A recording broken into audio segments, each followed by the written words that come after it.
स्वामी समर्थ. माझ्या यूट्यूब फॅमिलीमध्ये तुम्हा सर्वांचे खूप मनापासून स्वागत आहे. मी आज फोडणीची वरण करणार आहे. त्यासाठी ही तुरीची आणि मुगाची डाळ घेतली होती, ती आता अशी छान हाटून घेणार आहे. आणि त्यासाठी साहित्य मी टमाटर घेतले, कोथिंबीर, हिंग, मिरची आणि कढीपत्ता, हळद, मीठ आणि जिरं मोहरी फोडणीसाठी. खूप छान होतं आहे फोडणीचं वरण. याच्यातच आता मी हळद आणि मीठ टाकून हे चांगलं हाटून घेतलं आहे. हे बघा, छान हाटलं गेलं वरण. याच्यातच हळद आणि मीठ टाकून घेतलं. आता फोडणी द्यायची शेगडीवर. जिरं टाकून घेऊ.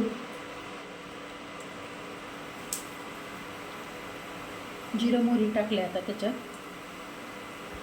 आता आपण मिरच्या टाकून घेऊया त्याच्यामध्ये.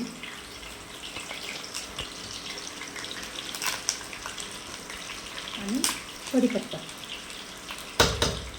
मिरच्या आणि कढीपत्ता चांगला तडतडू द्यायचा त्याच्यामध्ये. आता टमाटर टाकून घेतले, हिंग टाकलं आहे.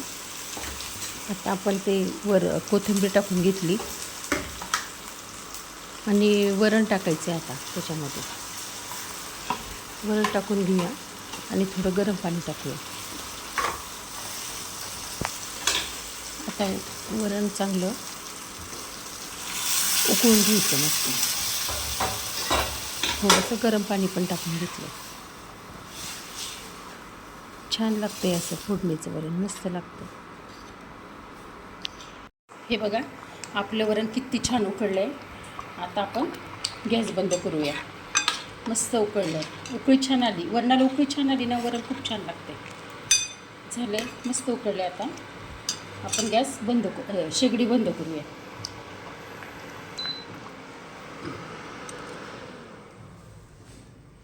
इथं भात, चटपटीत लोणचं आणि आता मी त्याच्यावर असं वरण टाकणार आहे. एकदम मस्त लागतं हे असं वरण भात. आणि याच्यावर एक चमचा तूप टाकायचं. एक चमचा वरण भात, तूप आणि त्याच्यासोबत हे चटपटीत लोणचं कैरीचं. भात, तूप त्याच्यावर आणि हे त्याच्यासोबत कैरीचं हे चटपटीत लोणचं.